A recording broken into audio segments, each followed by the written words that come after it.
अस्सलामुअलैकुम। सुहेल अहमद सिद्दीकी अपनी नाज़्म मेरी गुड़िया के साथ हाजिर खिदमत है। ये नाज़्म मैंने अपनी प्यारी बहन आनिसा राहत अंजुम मरहुमा की याद में कही, जो 19 जनवरी 2025 को हमसे हमेशा के लिए बिछड़ गई, और 22 और 23 जनवरी को मैंने ये नज़्म कही, मुकम्मल की।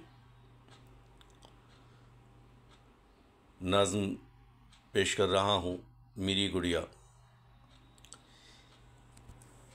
मेरी गुड़िया मेरी चिड़िया, मेरी चांदी मेरा सोना, मेरी राहत मेरी बहना, तुझे खोया बहुत रोया, तुझे खोया बहुत रोया, तुझे रोया तुझे खोया, तेरी उल्फत तेरी चाहत, तेरी बेमिसल थी खिदमत, किसी से कुछ न मांगा था, बड़ी बेलौस थी राहत।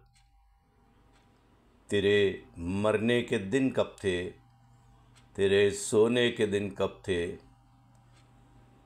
तेरे मरने के दिन कब थे, तेरे सोने के दिन कब थे, तुझे वलिया कहूँगा मैं, बड़ी मासूम थी गुड़िया। मुआफ़ी तेरी आदत थी, तलब मुझको मुआफ़ी की, तेरी दौलत तेरी सत्वत, तेरी सीरत तेरी सूरत, कहाँ से लाऊंगा दूजी।